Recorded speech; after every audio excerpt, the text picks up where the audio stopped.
Hello everyone, this is Sir Pasha back with more lectures on measurements and uncertainty. आज के इस हसीन शाम को एक और पास पेपर क्वेश्चन जिसको आपको दिखाना चाहेंगे, आपके साथ सॉल्व करना चाहेंगे. The question is the volume V of the liquid flowing in time t through a pipe of radius r is given by the equation. तो ये एक बेशरम सी इक्वेशन आपके सामने V upon t equal pi r की power 4 over 8 CL. अल्लाह माफ़ करे, ऐसी बेहुदा इक्वेशंस आ जाती हैं. बट हमें क्या, हमें तो वैल्यू पुट करके आंसर निकालना है. Where P is the pressure difference between the ends of the pipes of length L and C depends on the frictional effects of the liquid.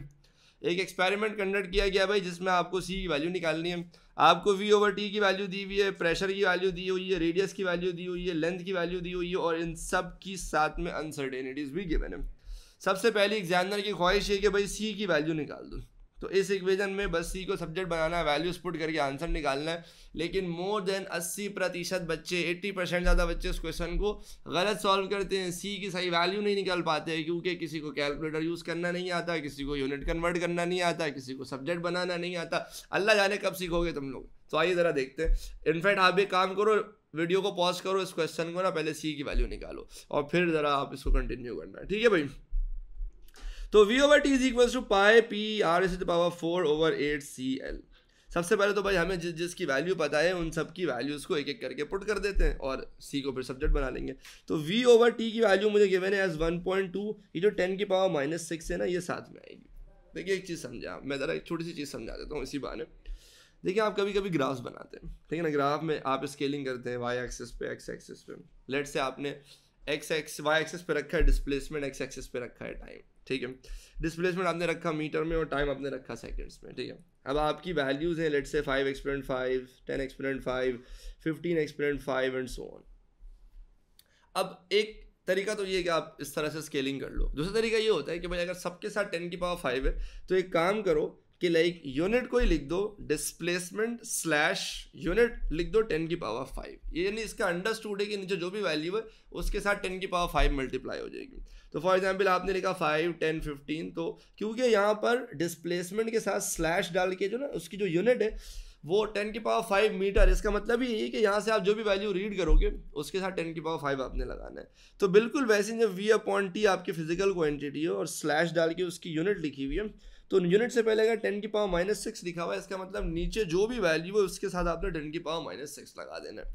ठीक है जी. तो इधर V ओवर T की value हमारे पास है वैसे तो 1.20, लेकिन साथ में ये 10 की पावर -6 अंडरस्टूड है कि वो इसके साथ लगेगा, तो मैंने 10 की पावर -6 लगा दिया. ठीक है जी. पाई एज इट इज प्रेशर की वैल्यू आपको दी हुई है 2.50. अगेन यूनिट के साथ 10 की पावर 3 लगा हुआ है, तो साथ में मुझे 10 की पावर 3 लगाना ही लगाना है. सही है.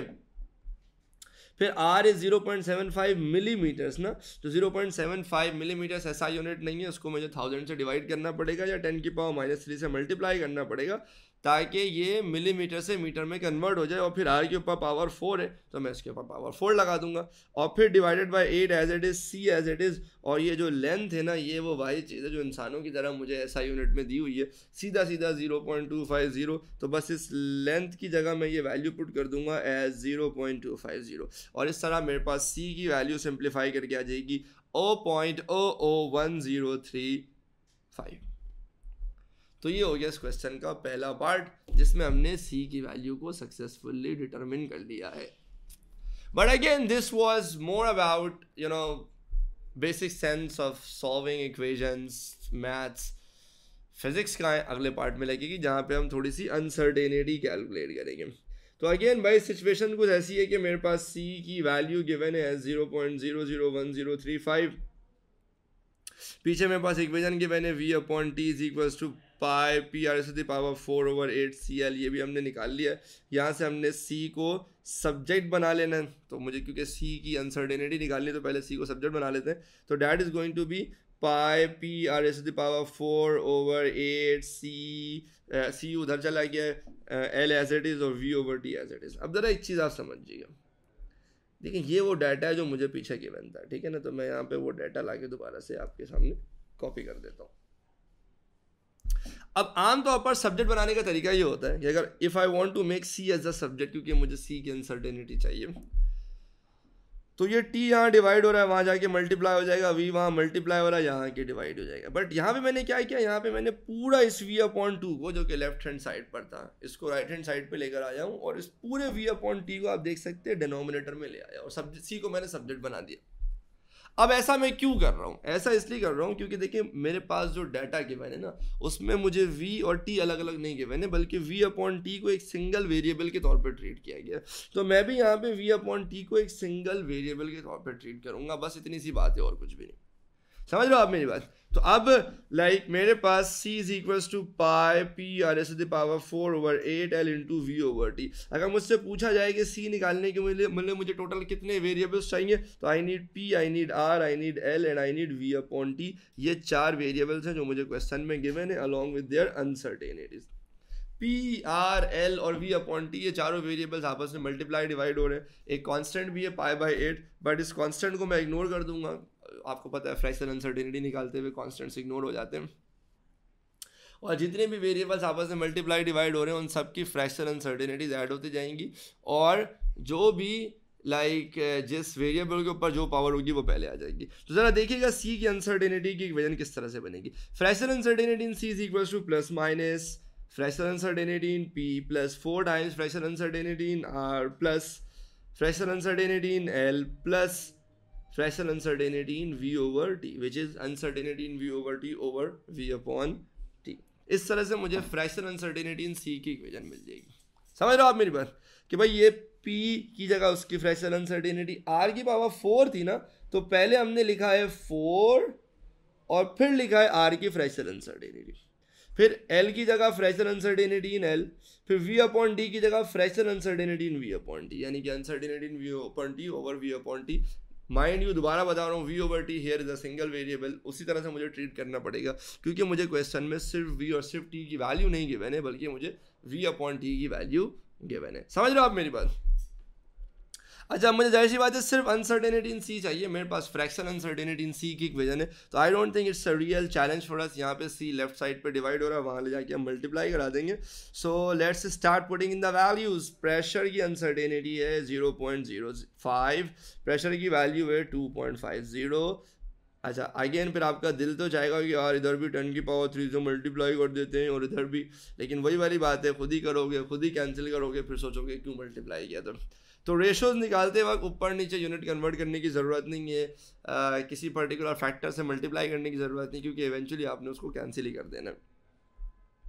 +4 एज इट इज़। आर की अनसर्टेनिटी 0.01 और आर की वैल्यू 0.75 प्लस लेंथ की अनसर्टेनिटी 0.001 और लेंथ की value 0.250 plus V upon T की uncertainty is 0.01 divided by V upon T की वैल्यू इज 1.20। ये जो कैपिटल C था ये लेफ्ट हैंड साइड पे डिवाइड हो रहा था, राइट हैंड साइड पे आके मल्टीप्लाई हो जाएगा और इस C की वैल्यू हम पिछले पार्ट में निकाल चुके हैं एज 0.001035। इसको मैं सिंप्लीफाई करूंगा, I get the value of uncertainty as plus minus 0.00088 which can be rounded off to 0.00009। एक सिग्निफिकेंट फिगर में लिखते हैं अनसर्टेनिटी। ठीक है जी, तो यहाँ से हमने अनसर्टेनिटी निकाल ली। अब इस डाटा को मैं छुट्टी दे देता हूँ, उसको मैं भेज देता हूँ वापस। अब आते हैं भाई, state the value of C and its uncertainty. तो मेरे ख्याल से अब बस राउंडिंग ऑफ को कंसिस्टेंट करना है। जब मैंने अपनी अनसर्टेनिटी को एक सिग्निफिकेंट फिगर पे राउंड ऑफ किया तो मेरा जो आंसर आ रहा है वो 1 2 3 4 5 डेसिमल प्लेसेस पर आ रहा है। तो मेरा फाइनल आंसर भी टोटल 5 डेसिमल प्लेसेस पे होना चाहिए। तो अभी जो मेरा आंसर है ना वो 6 डेसिमल प्लेसेस पर है। 0.001035 में 6 डेसिमल प्लेसेस हैं, तो मैंने उसको राउंड ऑफ कर दिया है टू 5 डेसिमल प्लेसेस। तो ये हो गया 0.00104 प्लस माइनस 0.000 4 दफ़ा 0 × 9, जिसको मैं यूँ भी लिख सकता हूँ 1.04 एक्सपोनेंट -3 एंड 0.09 एक्सपोनेंट -3। अगर आप यहाँ पे भी छोड़ दे तो कोई नाराज़गी की बात नहीं है, ये विल गेट फुल मार्क्स।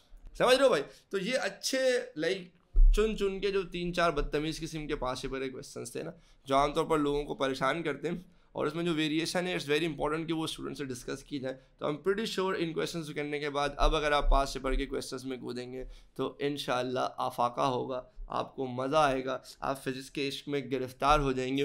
तो अभी इस टॉपिक में जो चीज़ें रह गई हैं वो मेरा इरादा है कुछ MCQs भी डिस्कस करूँगा मैं, लाइक जो पास्ट पेपर से पूछे गए वो इतने मुश्किल नहीं है, वो आसान है, तो एक लेक्चर आने वाले वक्तों में उसका भी कर लेंगे। इसके अलावा एरर की टाइप, सिस्टमैटिक एरर क्या है, रैंडम एरर क्या है, प्रिसीजन क्या है, एक्यूरेसी क्या है, ये भी बड़े मज़े के टॉपिक्स हैं, तो इंशाल्लाह आने वाले लेक्चर्स में उस पर ही बात करेंगे, तब जाके हमारा मेजरमेंट एंड अनसर्टेनिटी का ये चैप्टर पूरी तरह से कंप्लीट हो जाएगा। तो अभी आप पास्ट पेपर स्टार्ट कर सकते हैं as far as the calculation of uncertainty is concern. तो ये थी हमारी आज तक की मुलाकात, मिलते हैं अगले लेक्चर में।